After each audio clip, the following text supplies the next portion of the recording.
오늘 내용은 제가 보통 외부에서 구원론을 강의할 때 한 중급 정도 되는 분들한테 하는 강의 내용입니다.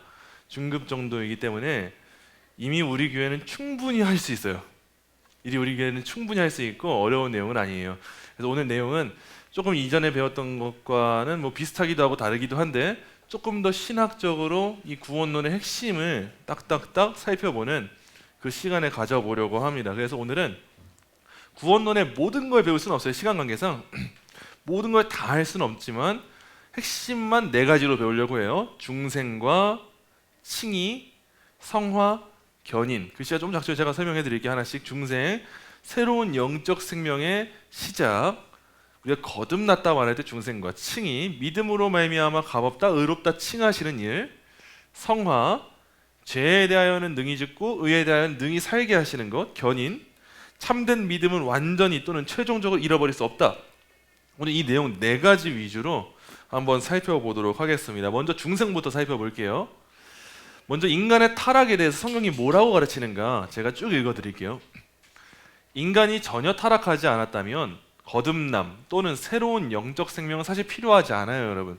인간이 타락했기 때문에 거듭나는 게 필요한 거지 인간이 타락하지 않았으면 새로 태어날 필요는 없어요. 인간의 타락을 오직 부분적인 타락으로만 생각한다면, 즉 타락한 인간이 아직도 성령의 특별한 역사와 관계없이 믿음으로 하나님께 돌이킬 능력을 가진 존재로 여겨진다면, 좀 부분적으로 타락해서 스스로의 힘으로 인간이 하나님 찾을 수 있는 존재로 여겨진다면 거듭남은 선천적인 인간 본성을 전적으로 부패한 것으로 여기는 경우와 매우 다르게 이해될 거예요. 어려운 말이에요. 다시 쭉 설명해 드릴게요. 그러나 만일 인간을 전적으로 또는 전반적으로 부패한 존재로, 즉 성령의 특별한 역사를 떠나서는 믿음으로 하나님께 전혀 돌이킬 수 없는 존재를 간주한다면 거듭남의 본질에 대한 이해 또한 달라질 것이다. 쉽게 설명해 드리자면, 어떤 사람들은 인간의 어떤 가능성도 없는 완전히 타락한 사람으로 보는 사람들이 있어요. 인간들이라고 하니까 좀 이상하네요, 말이. 완전히 타락한 존재로 보는 인간관, 그리고 어떤 사람은 인간이 그래도 부분적으로는 선하잖아 라고 보는 인간관이 있어요. 이 둘 사이에서 거듭남에 대한 이해가 상당히 달라지게 됩니다. 완전히 인간은 죽었어, 인간은 어떤 가능성도 없어 라고 말하는 사람들은 구원은 100% 은혜로만 받을 수 있어요. 하나님의 일이어야만 해요. 근데 아주 조금이나마 사람은 선한 게 있어 라고 말하는 사람들은 결국 구원을 누구의 능력이 가미된 상태로 받게 되겠어요? 인간의 능력이 포함되겠죠. 그래서 같은 거듭남을 말하면서도 전적 타락을 말하는 사람들과 부분적 타락을 말하는 사람들은 상당히 다른 의미를 지니게 된다는 거예요. 우리는 오직 은혜로 구원받고 오직 예수 그리스도로 구원받지만, 부분적으로 인간이 타락했어요, 인간한테 조금의 선한 게 있어요 라고 말하는 사람들은 오직 은혜는 아니에요.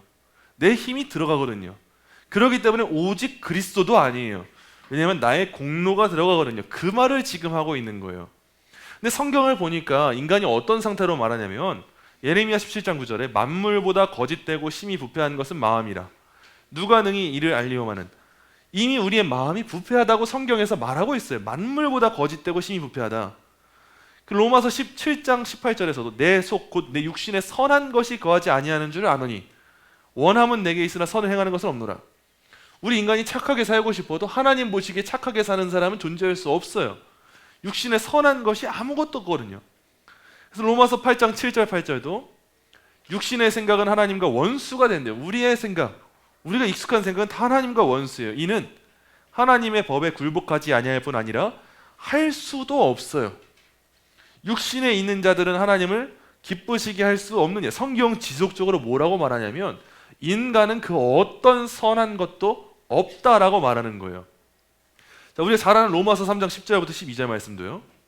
기록된 바 의인은 없나니 하나도 없으며 깨닫는 자도 없고 하나님을 찾는 자도 없고 다 함께 치우쳐 함께 무익하게 되고 선을 행하는 자는 없나니 하나도 없도다. 주구장창 없대요. 하나님의 마음을 스스로 기쁘시게 할 수 있는 인간은 단 한 사람도 없어요. 그저 할 수 있는 건 뭐냐? 함께 무익하게 되는 것밖에 없어요. 성경이 인간을 그런 존재로 이야기하고 있단 말이에요. 그래서 성경은 그래서 어쩌라고 할 때 지난주에 배웠던 은혜 언약에 대한 내용이 덧붙여서 설명이 되는 거예요. 그래서 요한복음 6장 44절을 보니까 나를 보내신 아버지께서 이끌지 아니하시면 아무도 내게 올 수 없으니 하나님이 은혜 주시지 않으면 하나님께로 나올 수 있는 사람은 없고 없나니 없고 없나니 없도다. 이 말만 나오게 되는 거예요. 근데 그분이 어떤 일을 하셨는가? 예수님이 무슨 일을 하셨는가? 에베소서 2장 1절 보니까 그는 허물과 죄로 죽었던 너희를 살리셨도다. 이미 끝난 일이에요. 우리는 이미 생명의 가능성이 있고 죽어가고 있지 않아요. 이미 끝났어요. 죽었다는 거예요. 에베소서 2장 4절 5절도 보니까 긍휼이 풍성하신 하나님이 우리를 사랑하신 그 큰 사랑을 인하여 허물로 죽은 우리를 그리스도와 함께 살리셨고, 우리에게는 어떤 가능성도 없어요. 이게 우리가 배운 인간론인 거예요. 죽은 우리 이미 끝났어요. 그래서 어떻게 해야 되냐? 하나님이 우리를 먼저 찾으시고 불러주시지 않으면, 생명을 살려주시지 않으면 하나님께로 나아갈 수 있는 능력이 없다는 거예요. 이게 성경의 가르침이에요. 그래서 앤서니 후쿠마라고 하는 신학자가 이런 말을 해요. 송장이 스스로에게 생물학적인 생명을 줄 수 없는 것과 마찬가지로, 송장은 어때요? 생명이 없잖아요. 그런 것과 마찬가지로 우리 역시 우리 자신에게 영적인 생명을 주거나 주도록 도울 수 없다는 점은 매우 분명하다. 타락한 인간 본성에 대한 성경의 묘사에 비춰볼 때 거듭남은 하나님과 인간이 협력하는 행위가 아니에요. 여러분 절대 착각하면 안 돼요. 내가 왜 거듭났지? 내가 왜 중생했지? 내가 하나님 편에서 뭔가 도왔구나가 아니라 하나님 홀로 하시는 일이 거듭남이에요. 그래서 항상 거듭남, 중생을 생각할 때 여러분 누굴 생각하셔야 되냐면 죽은 나사로를 생각하셔야 돼요. 나사로는 이미 죽었고 무덤에 장사되어 있었어요. 그래서 스스로의 힘으로 무덤 문을 열고 나올 수 없었어요. 근데 예수님이 가시더니 뭐라고 하시냐면 말씀을 하세요. 나사로야 나오너라. 그러자 나사로에게 뭐가 생기냐면 생명이 생겼어요. 그렇게 생명이 나오고 나니까, 생기고 나니까, 다시 태어나고 나니까 나사로가 어떻게 돼요? 무덤 문을 열고 나오는 거예요. 우리의 영혼의 상태가 바로 이런 거예요. 우린 이미 장사가 됐어요. 죽었어요. 스스로 어떻게 할 수가 없어요. 근데 예수님이 찾아와 주시고 말씀해 주신 거예요. 누구누구야 나오너라 라고 하니까 거듭나서 나가는 일, 그게 중생이라는 거죠. 그래서 중생은 첫 번째로 뭐냐? 영적 다시 태어남을 의미하는 게 중생이에요. 우리가 육적으로 다시 태어나진 않아요. 니고데모가 예수님한테 물었을 때 어떻게 해야 하나님 알아볼 수 있냐, 어떻게 갈 수 있냐 물을 때 예수님이 다시 태어나야 된다 하니까 니고데모가 궁금해서 묻잖아요. 그럼 엄마 뱃속에 어떻게 다시 들어가요? 아주 이게 일반적인 사고 방식이에요. 우리 그거는 못해요. 육적으로 다시 태어나지 않아요. 대신 영적으로 다시 태어나요. 그래서 중생은 하나님의 창조 사역입니다. 우리가 태어날 때만 창조가 아니라 우리의 영혼이 재창조되는 사역이에요. 따라서 이 사역에서 인간은 완전히 수동적이에요. 아주 조금이라도 능동적인 게 없어요. 죽었는데 뭘 하겠어요? 아무것도 못하지. 그래서 인간의 협력을 하나님은 전혀 필요로 하지 않아요. 하나님의 창조 사역은 새로운 생명을 생성하고, 이로 인해 인간은 그리스도와 함께 살아나 부활의 삶에 참여하게 되고, 따라서 새로운 피조물이라고 불리게 되는 거예요. 여러분 그게 중생이에요. 여기서도 삼위일체가 나타나죠. 성부 하나님의 창조 사역이기 때문에 성부 하나님이 우리를 택하실 때 새로운 생명이 생성돼요. 그리고 성자 하나님으로 인하여서 우리가 함께 살아나요. 그리고 이 부활의 삶에 참여하게 될 때 성령 하나님의 힘에 입어서 참여하게 되는 거예요. 그때부터 우리는 이제 이전 것은 지나갔으니 보라 새 것이 되었도다 라는 말씀이 나의 말씀이 되는 거예요. 이게 바로 중생이에요. 자, 둘째, 중생의 영적 유익이 뭐냐 했을 때 거룩한 성향의 발생이에요. 이게 중생이에요. 여러분 거듭났다. 그래서 중생은 우리가 하나의 키워드로 말하자면 뭐냐면 의지의 전환이에요. 우리가 거듭났다는 건 이전과 다른 의지가 생겨났다는 거예요. 이전에는 우리가 우리의 의지가 뭘 추구했는지 생각해 보세요. 죄를 사랑했어요. 그리고 하나님의 법을 죽도록 미워했어요. 근데 거듭나고 나니까 의지가 180도 전환되어서 이제는 죄를 혐오하고 하나님의 법을 사랑하는 마음이 생겨난 거예요. 그래서 그리스도와 함께 살아났기 때문에 부활의 삶에 참여하게 되는 거, 그게 중생이라는 거죠. 그래서 우리가 배웠던 내용이에요. 이런 중생으로 거듭남으로 말미암아 성도가 어떻게 되냐? 죄를 안 지을 수 있는 상태가 돼요. 이거 우리 너무 자주 배웠던 거여서 이제 이 정도 기억하셔야 돼요. 하나님이 창조하셨을 때 하나님의 형상 원래는 어땠냐? 죄를 지을 수 있는 상태였어요. 아담과 하와는. 근데 타락하고 나니까 이제 어떻게 되냐? 죄를 짓지 않을 수가 없는 상태가 됐었어요. 우리는 무조건 할 수 있는 게 죄밖에 없었어요. 근데 중생했어요. 거듭났어요. 예수님을 믿고 다시 태어났어요. 그러니까 이제 어떻게 되냐? 죄를 안 지을 수가 있어요. 그래서 여러분 이제 마음 먹고 기도하고 부단히 노력하신다면 이제 우리가 이전에는 넘어갔던 죄로부터 다시 한번 이겨나갈 수 있는 그 과정, 그게 바로 중생이에요. 그래서 세 가지. 중생은 영적인 다시 태어납니다. 중생은 거룩한 성향의 발생이다. 의지가 전환된 거다. 그래서 중생은 성도로 하여금 죄를 안 지을 수 있는 상태가 되게 한다. 이게 바로 우리가 거듭났다, 다시 태어났다라고 하는 말의 의미예요. 그래서 이 중생을 상징하는 하나의 눈에 보이는 징표가 뭐냐? 그게 세례예요. 세례. 성경에서 물은 흔히 죽음을 의미해요. 그래서 그 물에 뒤덮였다가 다시 태어나는 것, 그거를 세례로 표현하는 게 중생이에요. 그래서 구약시대 때 이스라엘 백성들이 세례받았던 적이 있어요. 그게 언제겠어요? 출애굽했을 때, 그 갈라진 홍해 사이를 지나갈 때 이스라엘 백성들은 영적 세례를 받게 된 거예요. 하나님이 그들을 물속에 잠재우시고 다시 한번 나오게 하는 새로운 그 성향을 발생하게 하신 사건, 그게 홍해의 기적 사건이에요. 그런 물이 다 죽음이라는 걸 의미하기 때문에 성경에서 예수님이 어떤 장면 가운데 등장하시냐? 물 위를 걸으시죠. 물 위를 걸으시면서 베드로한테 같이 걷자고 하시잖아요. 이제는 그것이 극복이 됐거든요. 예수님의 사역으로 말미암아. 중생이 바로 그걸 의미한다는 사실을 여러분 꼭 아셔야 돼요. 이러면 이제 벌써 하나 끝났네. 중생 끝. 이러면은 4개 중에서 1개 했으니까 25% 끝났어요. 자, 이제 다음 파트. 칭의예요. 칭의는 우리 교회에서 많이 들었던 거기 때문에 아마 익숙하실 거예요. 근데 간략하게 우리 배웠던 내용 정리하자면, 칭의는요 여러분, 상태가 아니라 신분의 변화예요. 이걸 꼭 기억하셔야 돼요. 하나님이 우리를 의롭다고 칭하세요. 우리를 의인이라고 불러주세요. 근데 그게 내 상태 때문이 아니에요. 내가 진짜 의로워서가 아니에요. 그냥 우리 껍데기를 바꿔주시는 거예요. 의인이라는 신분만 주세요. 죄에는 2가지 요소가 있어요. 외적 요소와 내적 요소. 죄는 외적으로 그 사람의 신분을 규정합니다. 대표적으로 법원에 가서 판결을 내릴 때 이 사람이 죄인이냐 아니냐를 판결을 내리잖아요. 마찬가지로 죄도 그래요. 우리한테 죄의 책임을 물으면서 너의 신분은 죄인이야, 법원에서 판결 땅땅땅 내리는 것처럼 죄는 우리의 외적인 것을 규정해요. 반면에 죄는 내적인 것도 만들어내죠. 그 안에 있는 썩어가는 그 상태.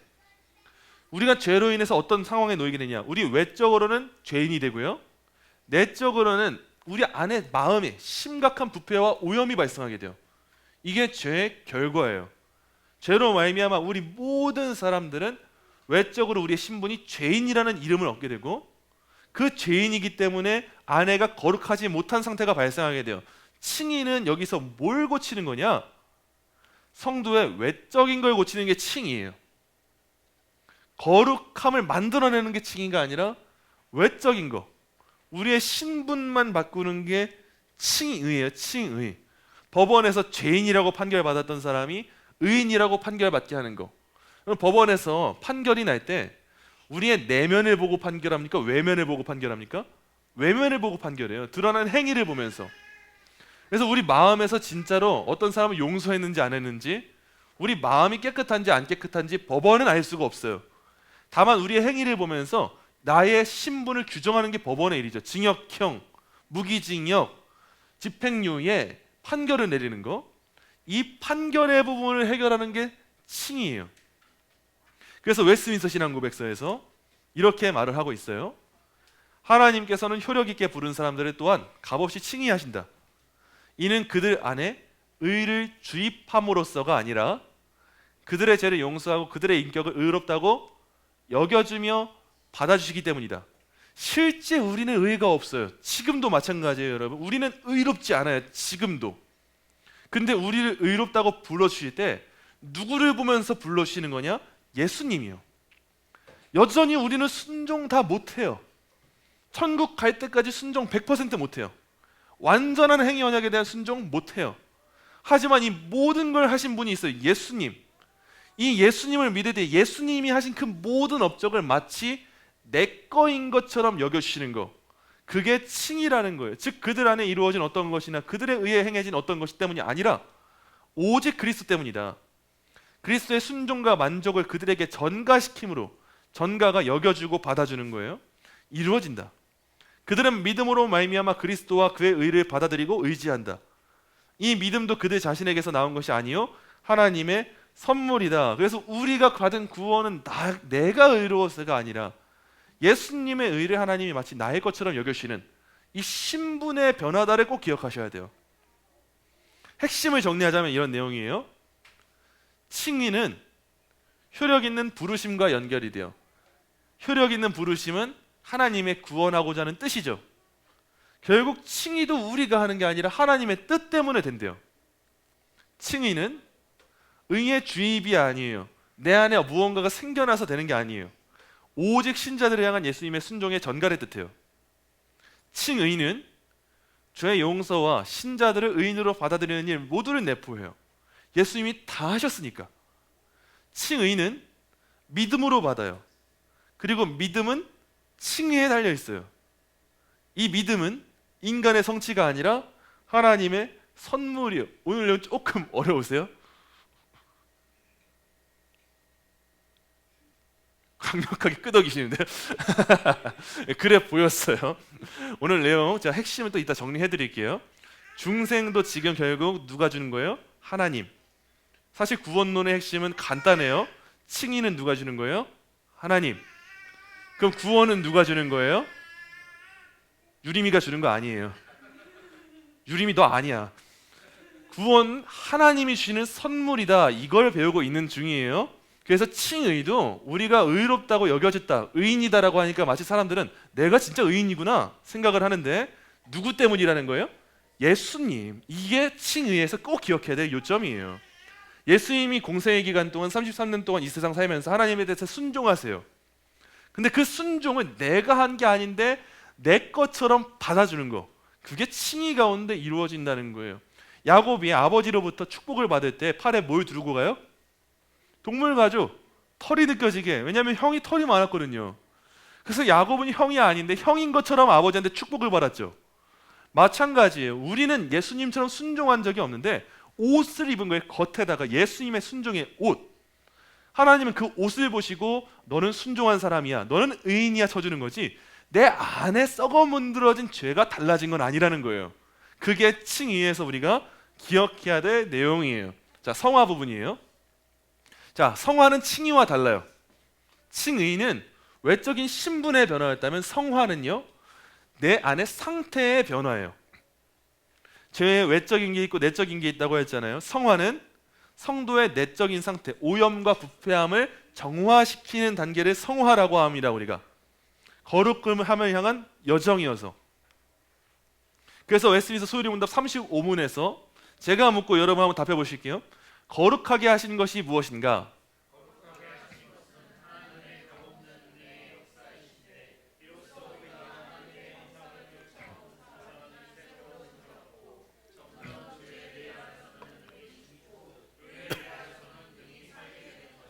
네, 우리가 거듭남은 내 힘으로 못해요. 칭의도 내 힘으로 못해요. 근데 우리의 구원의 여정에 있어서 우리가 조금이나마 해야 되는 과정이 있다면 그건 뭐냐면 성화예요. 하나님이 성화의 이 시기는 우리의 의지를 사용하세요. 값없는 은혜로 역실화되는 건 마찬가지예요. 공로는 여전히 하나님께 있어요. 내가 해도 내 안에 있는 성령 하나님이 나를 거룩하게 끌고 가시는 것이기 때문에 하나님을 찬양해야 돼요. 이때 우리가 어떤 일을 하냐? 내 안에 남아있는 죄에 대해서 점점 능히 죽이는 일을 해요. 이게 성화예요. 그리고 의에 대해서는 능히 살게 하는 거, 이게 성화의 여정인 거예요. 오늘도 아침에 눈 떴을 때 교회 갈까 말까 내 안에서는 육체적 피곤함에 대한 죄가 올라와요. 근데 이거를 죽이고 죽이는 거, 이게 성화의 과정 가운데 하는 일이죠. 근데 이렇게 죄를 죽이다 보면 동시에 뭘 하냐? 내 안에 있는 의를 조금 더 살리고 살리는 일을 가능하게 되는 거예요. 이전에는 말 참는 게 어려웠어요.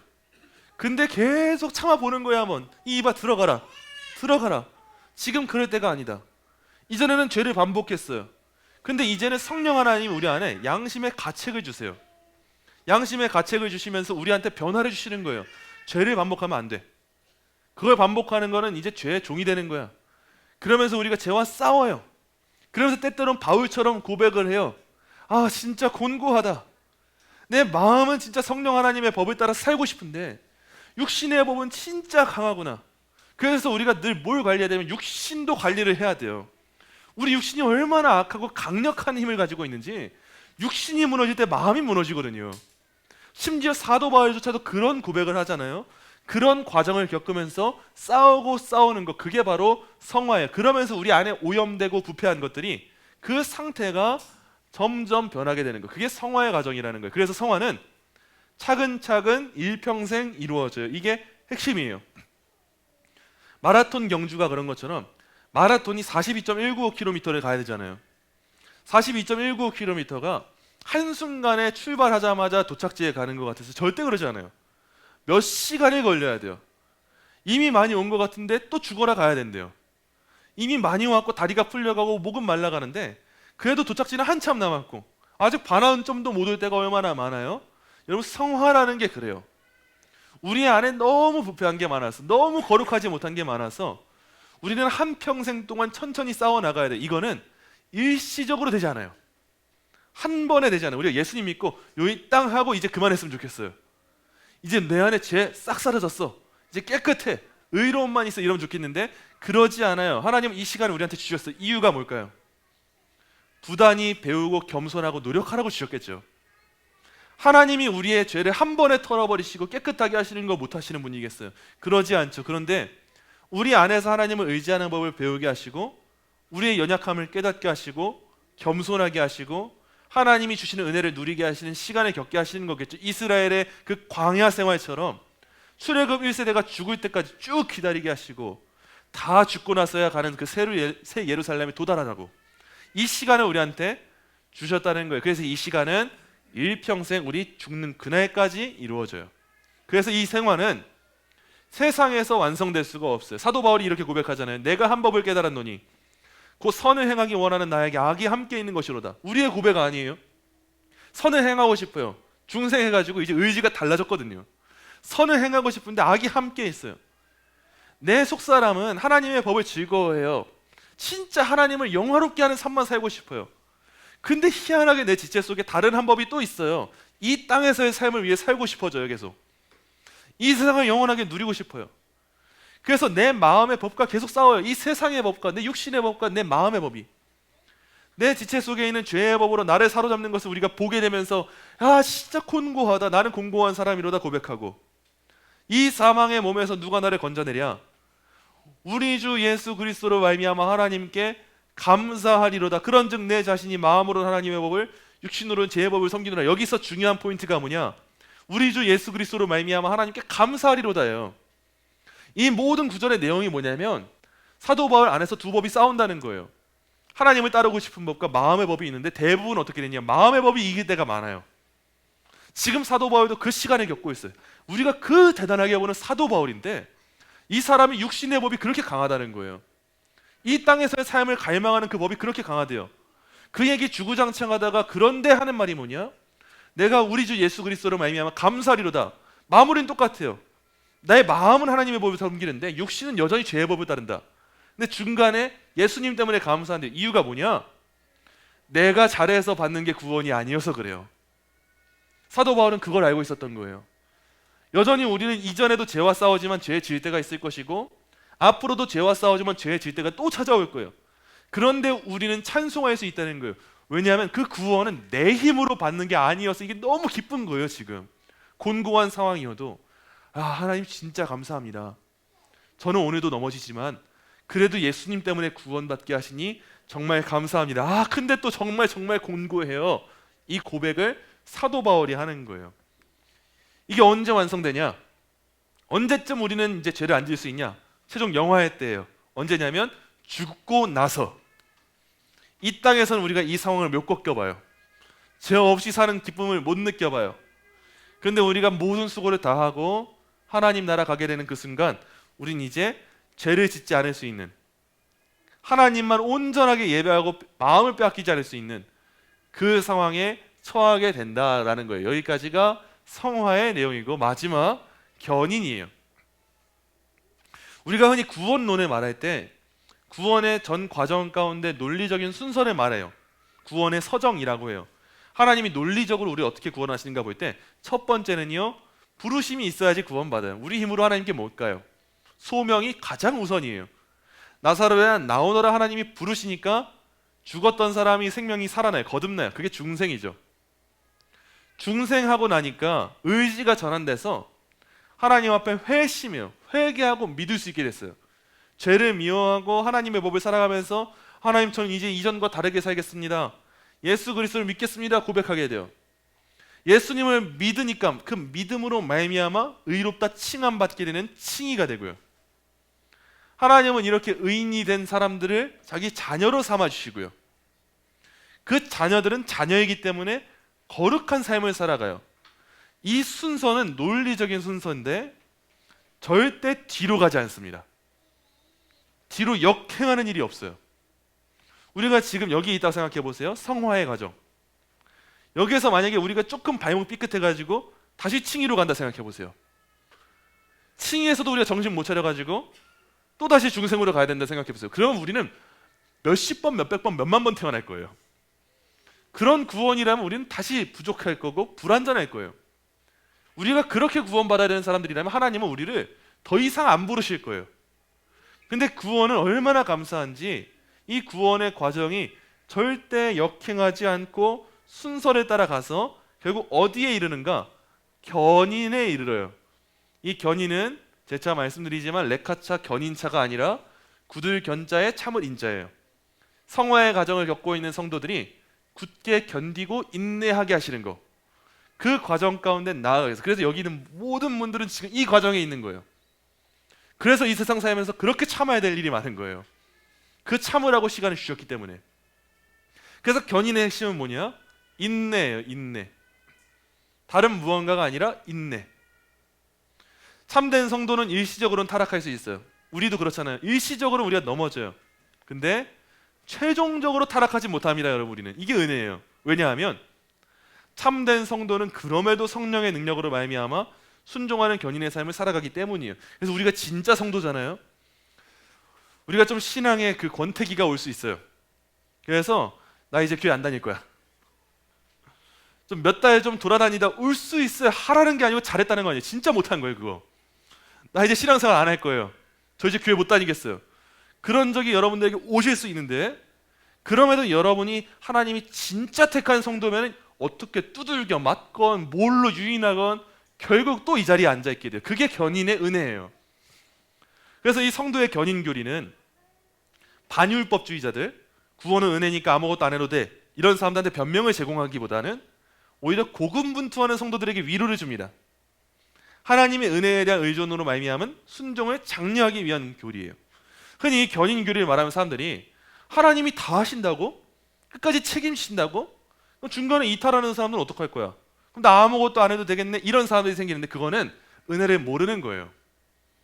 하나님의 은혜를 진짜 잘 알잖아요. 그러면은 와, 나 이렇게 감사하는데 더 열심히 살아야겠다, 이 마음이 생겨납니다.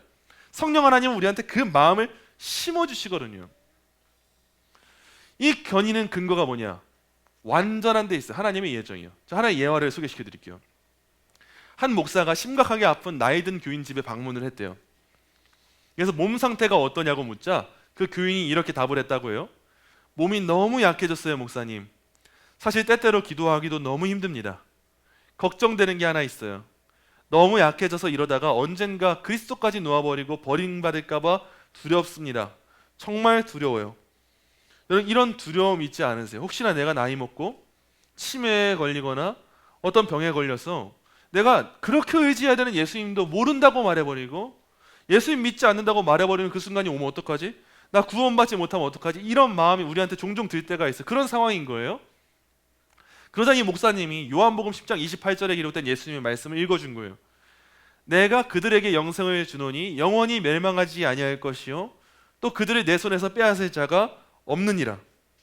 그러면서 이 목사님이 계속 말씀을 하셨대요.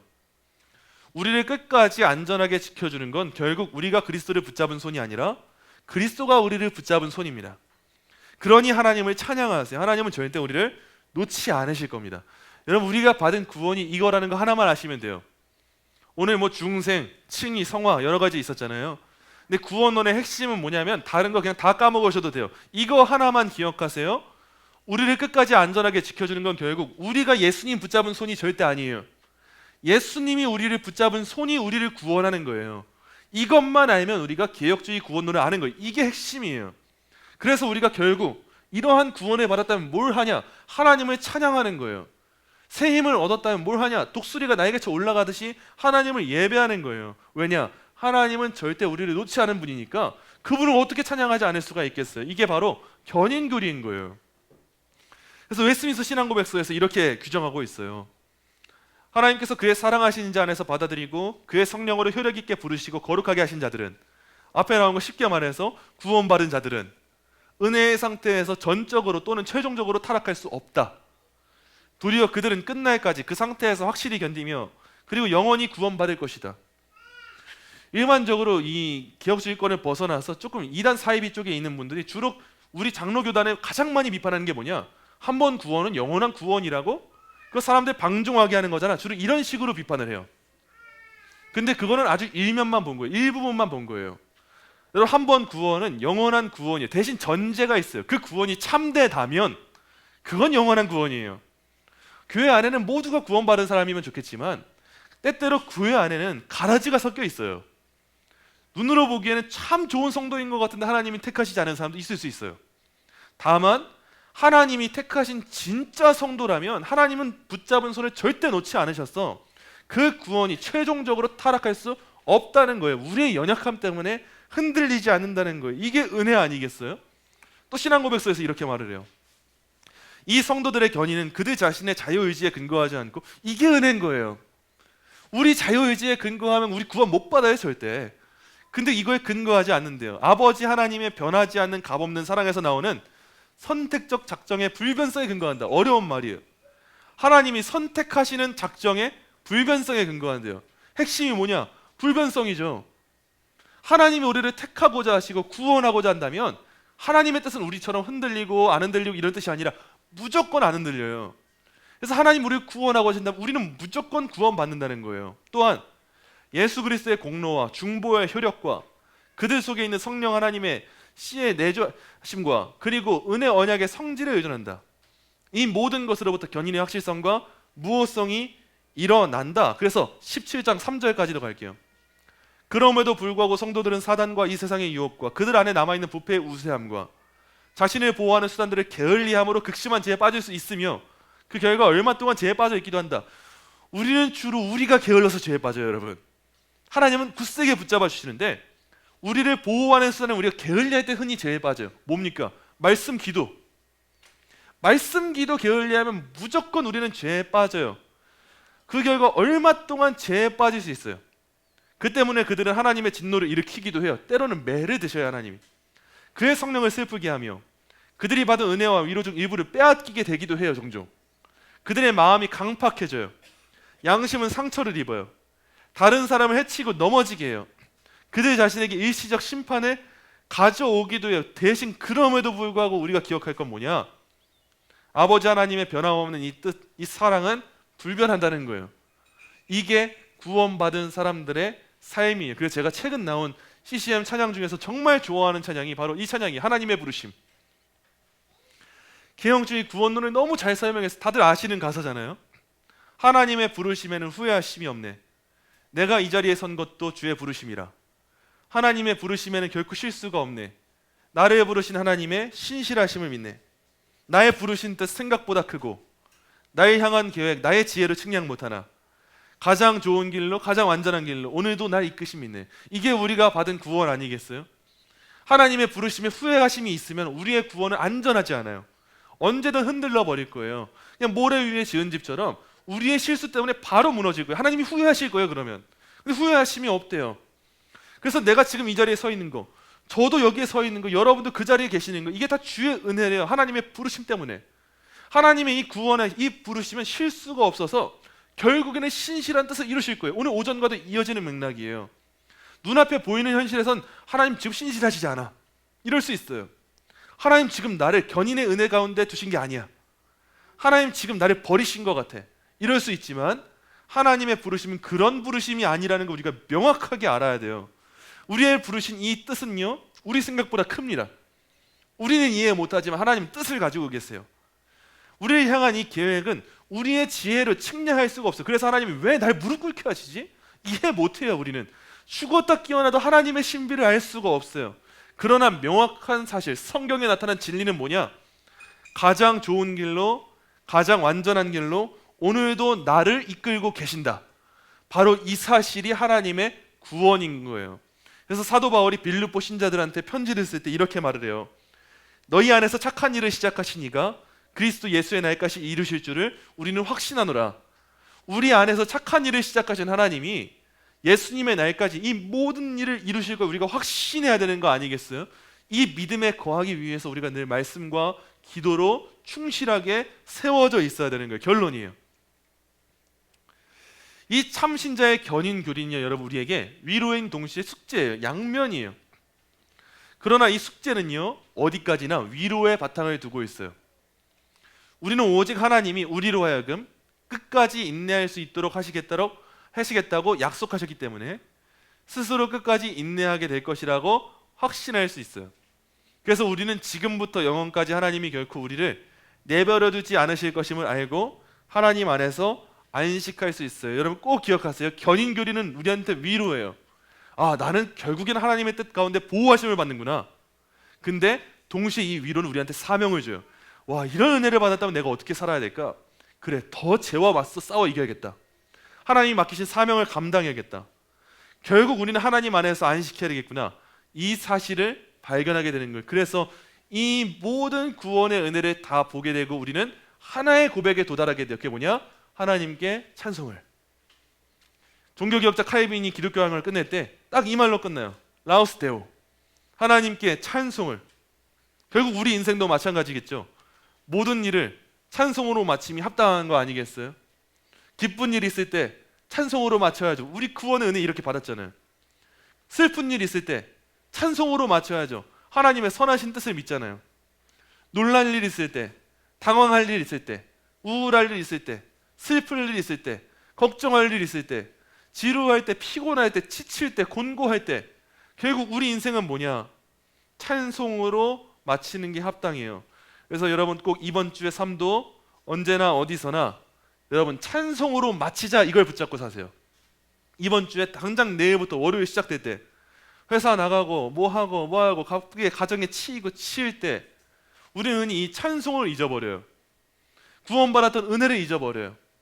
한번 뭐 청소년 시기 때 청소년 집회에서 처음 구원받았을 때 그때는 눈물 흘리면서 눈물 범벅이 돼가지고 제가 주를 위해 살겠습니다, 은혜입니다, 내 생명 드립니다, 이거는 해요. 근데 우리는 평범한 일상으로 돌아오면 그걸 잊어버리잖아요. 그래서 우리는 늘 상기해야 돼요. 아, 이 평범한 시간까지도 하나님의 뜻 가운데 인도함을 받고 있구나. 그럼 지금 이 시간도 마땅히 하나님을 찬송해야 될 시간이겠구나. 하나님은 내 인생을 찬송함으로 시작해서 찬송함으로 마치게 하시는구나. 이런 구원의 은혜를 그렇게 누리시는 여러분 되시기를 소망합니다.